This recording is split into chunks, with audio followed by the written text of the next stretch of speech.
1881 год в истории российской и мировой энергетики был уже традиционно интересным. Электротехнический отдел Российского технического общества готовился к очередной выставке. Но самое интересное событие прошло совершенно незамеченным с этой точки зрения. В четвертом городе империи, нынешней столице Латвии, Риге, был исключен из местного политехнического института 19-летний третий курсник Михаил Долево-Добровольский. В 1881 году в результате террористического акта был убит Александр II, и, судя по всему, жандармерия решила основательно прикрутить гайки. Архивы не сохранили подлинной причины исключения Долево-Добровольского. То ли действительно участвовал в антиправительственных волнениях, то ли просто подписал какую-то политическую петицию. Но точно известно, что исключен он был с волчьим билетом, с запретом завершить высшее образование в любом другом учебном заведении Российской империи. Дворянская семья Долево-Добровольских имела польские корни, но вторым родным языком для Михаила был немецкий. Собственно, именно по этой причине он из Одессы, где получил среднее гимназическое образование, отправился учиться в Ригу. Тамошний политех был создан местным немецким дворянством. На этом языке и шло преподавание. Помогли семейные связи Долево-Добровольских и с выездом Михаила в Германию. Ну, собственно, это сейчас мы можем говорить в Германию. А в суровой реальности XIX века Михаил Осипович Долево-Добровольский выезжал в столицу Великого герцогства Гессенского, в город Дармштадт. Выбор именно этого города случайным точно не был. В Дармштадте совсем незадолго перед этим была основана высшая техническая школа. Ныне один из ведущих в мире технический университет Дармштадта. А в 1882 году ее профессор Эразмус Китлер сумел уговорить руководство на создание под его началом первой в мировой системе высшего образования кафедры электротехники, которая в 1883 году выросла до уровня факультета с, опять же, первым в истории полноценным университетским курсом по электротехнике как науке. Вот попробуйте ответить на простой вопрос. Россия выиграла или проиграла от того, что ее государственная система управления вынудила Михаила Осиповича Долево-Добровольского покинуть родину? С одной стороны, приоритет его будущих изобретений стал принадлежать германской компании АЭГ. С другой, в России система преподавания электротехники как научной дисциплины в вузах появилась на 11 лет позже, что могло привести к тому, что глобальное распространение трехфазной системы переменного электрического тока началось бы куда как позже. Такая система электроэнергетики появилась бы и в России, и тогда как знать, как бы выглядела история нашего государства? Предлагаю поискать ответы на все эти вопросы самостоятельно, а я просто продолжу излагать исторические факты. Не было бы в судьбе Михаила Долево-Добровольского профессора Китлера, который зачел ему годы учебы в Риге, не стал бы Михаил Осипович его ассистентом сразу по окончании Дармштадтской высшей технической, и не было бы его статей в журнале «Электричество» еще в студенческие годы, по времени публикаций которых можно проследить, как постепенно сфера его интересов от тока постоянного уходила к току переменному. Было в Германии еще одно совпадение, которое точно не могло произойти в Российской империи. В 1883 году в Берлине предприниматель Эмиль Ратенау учредил компанию Deutsche Edison Gesellschaft, деятельность которой основывалась на патентах Эдисона, с которым Ратенау договорился об организации производства по этим патентам в Германии. В 1887 году компания была переименована, ее новое наименование хорошо известно и сейчас.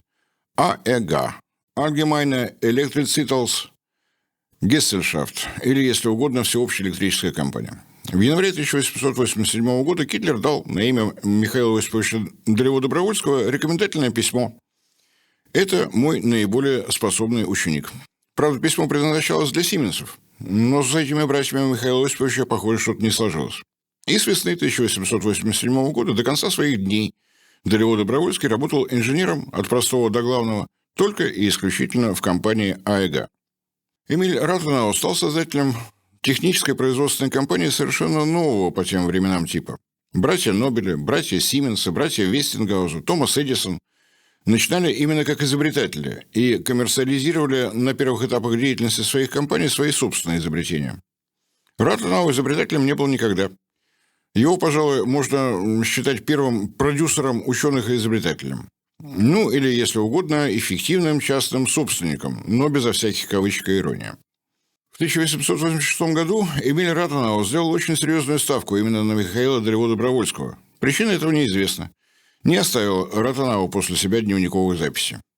Ратенау поддерживал изобретательскую деятельность Долево-Добровольского всеми возможными способами. Оснастил лабораторию по высшему уровню, обеспечил практически мгновенный перевод новинок на промышленно-поточный уровень, финансировал эксперименты, обеспечил необходимым персоналом, помогал с его публикациями теперь уже в немецком, в научно-техническом периодическом издании электротехническом журнале, который был печатным органом Союза немецких электротехников.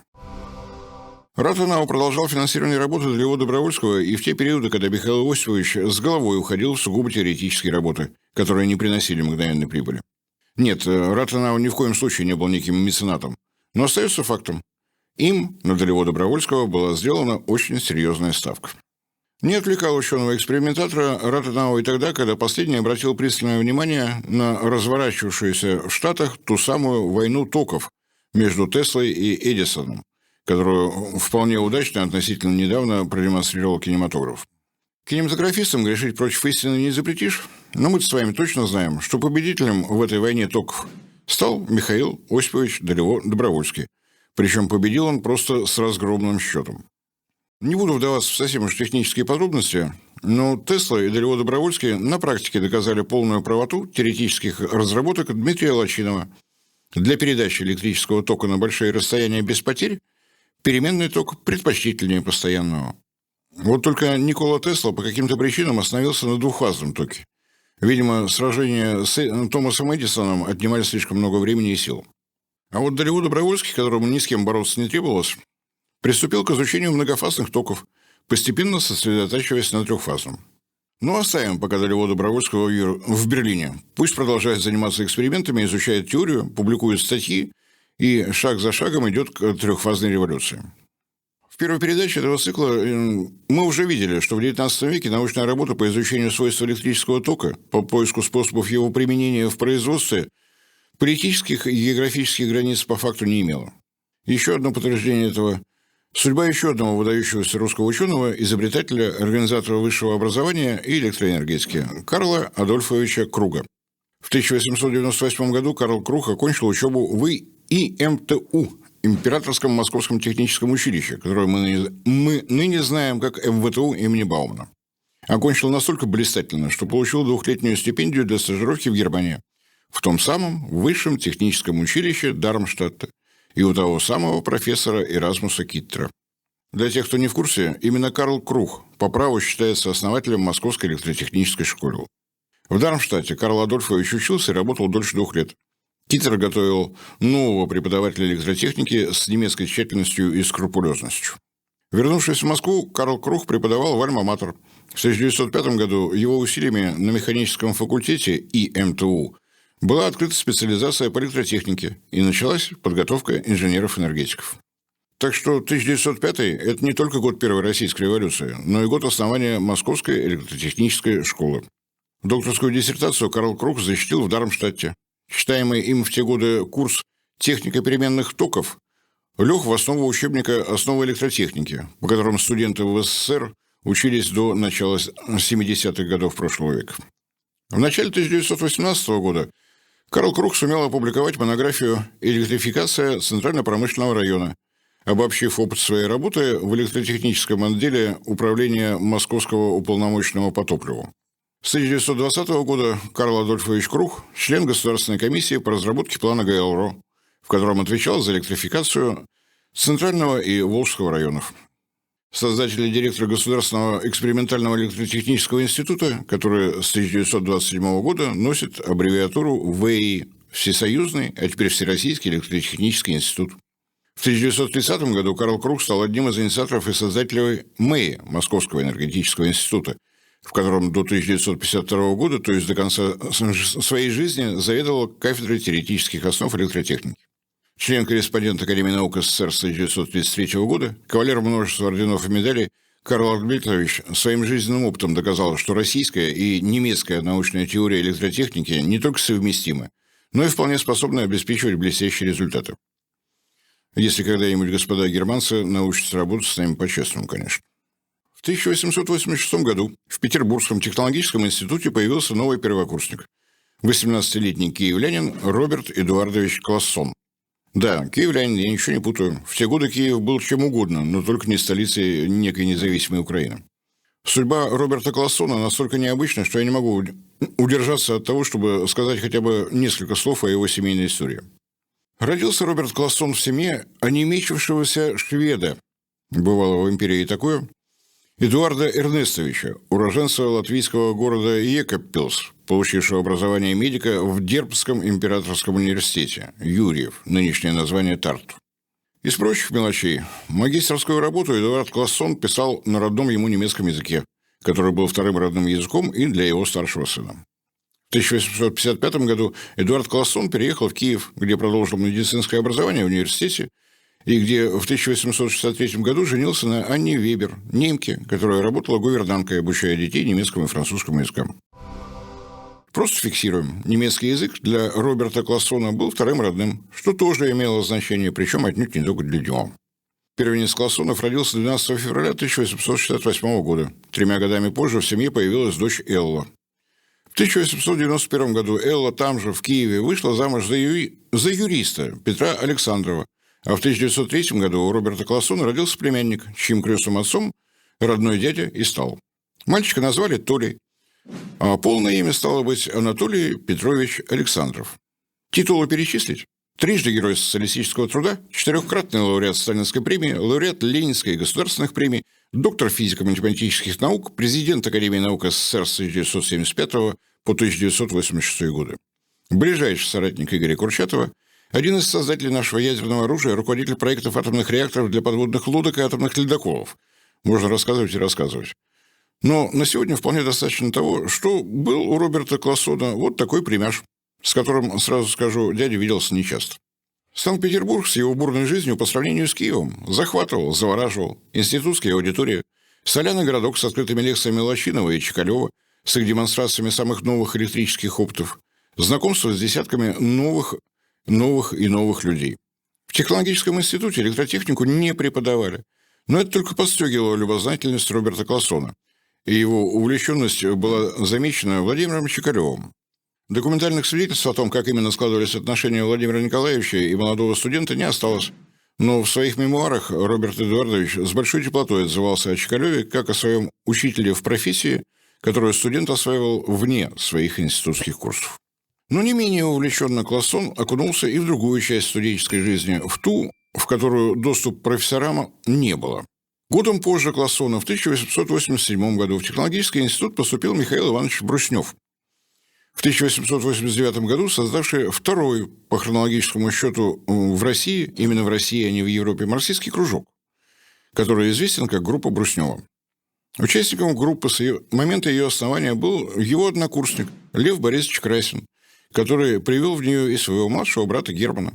Какую роль сыграл в марксистском движении России и в РСДРП, Лев Красин, надеюсь, давать справку не требуется. Имелась у Льва Красина и еще одна заслуга. Именно он привел в 1891 году в группу Бруснева второкурсника все того же технологического института Глеба Крыжановского. Еще один сокурсник Бруснева и участник его группы – Степан Иванович Радченко, который, похоже, привлек к марксистскому движению своего старшего брата Ивана, будущего главу советского главторфа, первого заместителя министра внешней торговли, читать как помощник однокурсника Льва Красина, создатель и руководитель НИИ торфа.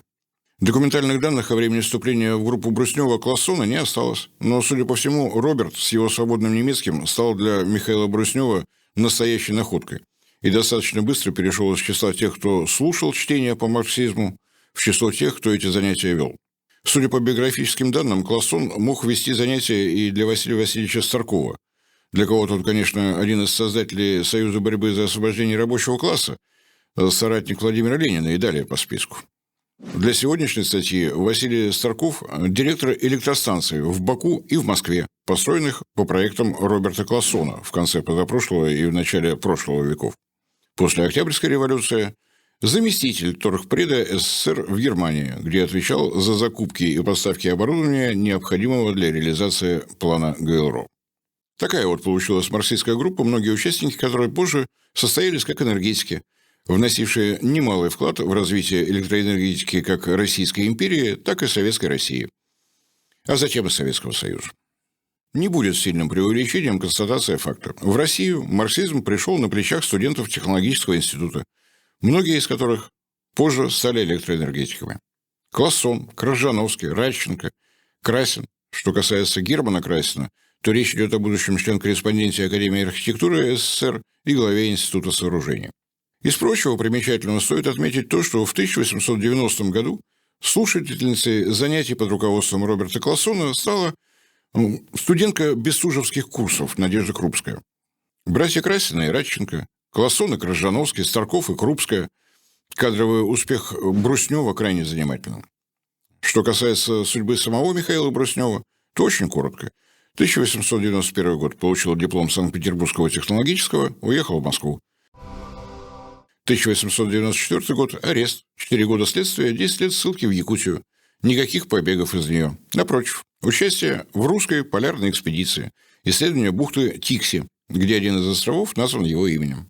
Дальнейшего участия в революционном движении не принимал, после 1917-го работал инженером в Гипромезе, Государственном институте по проектированию металлургических заводов. Сейчас уже не подтвердить, не опровергнуть, было ли неучастие Классона в студенческих волнениях в марте 1890 года следствием его занятости учебой или природной осторожностью его будущей супруги Софьи Мотовиловой. Но его на улицах столицы в те дни не было. А Лев и Герман Красин вышли прогуляться и практически мгновенно были исключены из института.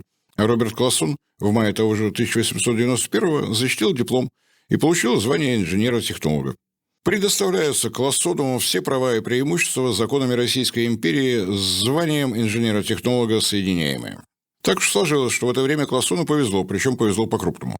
Повезло с тем, что его супруга Софья была на 5 лет старше его. Ее жизненный опыт подсказывал, что увлечение марксизмом может закончиться излишним близким знакомством с полицией.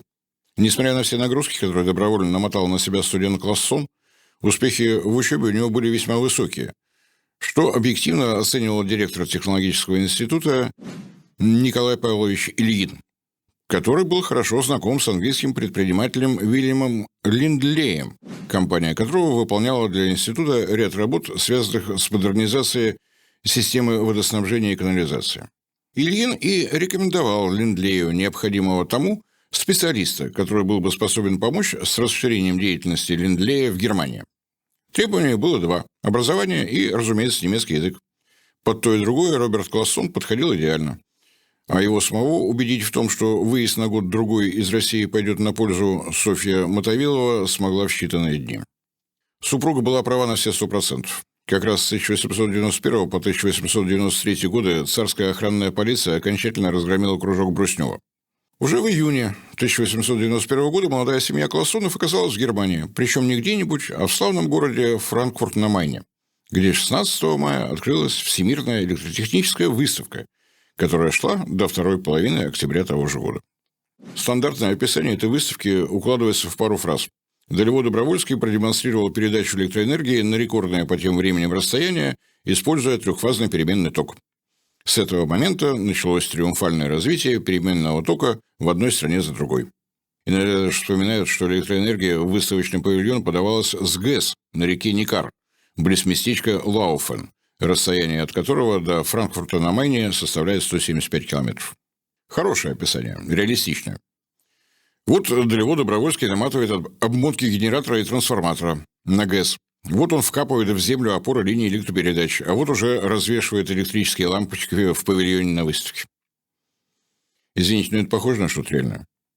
В данном случае краткость сестра чего угодно, но только не таланта, поскольку не показывает того уровня, до которого вынуждена была подняться Германия в плане производственно-кооперационных и организационных процессов. То, что мы, к сожалению, наблюдаем и сейчас. Порядок бьет качество. Талантливейшие, даже гениальные изобретения, открытия русских ученых, инженеров, конструкторов, не подхватываемые в нужное время промышленностью, в царской России уплывали на Запад. В наше время происходит ровно то же самое. При плановой экономике новаторская работа была встроена в систему работы Госплана, дирижировавшего в том числе и сотрудничеством с Академией наук. Разрушив эту сложную систему увязывания интересов науки, технологий и промышленного производства, Россия внезапно откатилась в этом отношении куда-то на уровень позапрошлого века. Ладыгин изобрел лампочку накаливания, но массовое производство было налажено в Штатах. Перовский придумал трамвай, в Россию трамвай прибыл из Европы. Но и Европа на тот самый уровень «порядок бьет качество» вышла не по мановению волшебной палочки. Работа была не самой простой. И как раз на примере демонстрации изобретения Михаила Далево Добровольского этого можно увидеть на самом начальном этапе. Научно-техническая база этой демонстрации – изобретение самого Михаила Иосифовича, хотя патенты, выданные на них, были собственностью компании Эмиля Ротенау АЭГ. Электрический двигатель трехфазный с переменным питанием с белящей клеткой, трехфазный трансформатор, соединение треугольник звезда и трехпроводная передача тока, трехфазный генератор электрического тока. Победа над системой двухфазного тока, которую предлагал Тесла, это прежде всего возможность использовать 3, а не 4 провода для передачи тока. 25% экономии меди. Алюминий тогда еще не использовался. Фактор, с которым бороться невозможно ни в XIX, ни в XXI веке. Краткость рассказа о франкфуртской выставке оставляет за скобками имя ее главного устроителя, инженера-энергетика Оскара фон Миллера, который изобретателем не был, а вот организатором, отличающимся упорством при выполнении задуманного, еще каким. В 1882 году фон Миллер уже проводил электротехническую выставку в Мюнхене, на которой прошло полевое испытание системы передачи постоянного тока. Провел, изучил, двинулся дальше. То же самое, но уже для переменного тока. Это фон Миллер договорился с владельцами цементного завода в Лауфене, которые были собственниками и ГЭС на речушке Некар, и какими-то посулами убедил их, что переменный ток – это куда как перспективнее.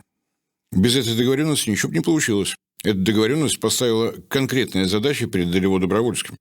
Мощность генератора и, следовательно, мощность двигателя. Расстояние от ГЭС до выставочного павильона необходимо было рассчитать именно для вот таких технических условиях. Фон Миллер подобрал и вторую компанию-соисполнителя проекта – Maschinenfabrik Oerlikon во главе с Чарльзом Брауном, которая создала генератор для 300 лошадиных сил или около 221 киловольта и электродвигатель 100 лошадиных сил для павильона. У этой компании тоже есть собственная история. После франкфуртской выставки Чарльз Браун ушел из МФО, основав собственную компанию Brown Boveri & C, BBC. Мы с вами его знаем по имени компании правопреемницы – АББ, но это я уже просто для справки. АЭГ взяла на себя производство трансформаторов и саму линию электропередачи. А еще незримо привлекла Томаса Эдисона. Ротенау, как дистрибьютор лампочек Эдисона, предоставил 1000 лампочек мощностью в 16 свечей для эффектного украшения входа в павильон выставки. И так случилось, что именно здесь очно встретились два автора публикаций в журнале «Электричество» – Долево-Добровольский и свежеиспеченный выпускник Петербургского технического института Роберт Эдуардович Классон. Как здесь сказался Классон? Все было вполне логично. Электродвигатель во время выставки должен был обеспечивать работу водопада, а компания Лендлея, заполучившая молодого двуязычного сотрудника, занималась именно водоснабжением. Устроитель выставки Оскар фон Миллер не мог пройти мимо технически грамотного инженера, который был способен общаться с главным действующим лицом Михаилом Долево-Добровольским на родном языке. В результате Роберт Классон и стал научным секретарем выставки, а потому что он, называется, автоматически вошел в состав комиссии, созданной для тщательного измерения, анализа, изучения предстоявших электротехнических новшеств. К этой научно-технической работе фон Миллер готовился исключительно серьезно. Главой комиссии стал сам Герман Гельмгольц, живой классик, открывший закон сохранения энергии, член едва ли не десятка академий наук разных государств. Подозреваю, что Гельмгольцу и самому было интересно взглянуть на предстоявшее событие. Как ни крути, а ему предстояло увидеть экспериментальное подтверждение теоретических выкладок о связи КПД электропередачи с напряжением в сети, сделанное, напомню, его учеником Дмитрием Лачиновым в 1880 году. Такая вот славная компания собралась во Франкфурте на Майне весной 1891 года. Вряд ли кто-то из ее участников подозревал, какие события последуют дальше. Да и мы с вами в одной передаче обо всем вспомнить не успеваем. Впереди был импорт системы трехфазного переменного тока в Россию, строительство новых электростанций и распределительных сетей на этом новом принципе по всей империи. И пошаговое, настойчивое, чуть ли не в буквальном смысле слова, перетаскивание Робертом Классоном ранних российских марксистов в юную российскую электроэнергетику. Нулевой шаг к появлению и воплощению идеи плана ГЛРО был сделан именно в 1891 году. А шагать предстояло еще более четверти века.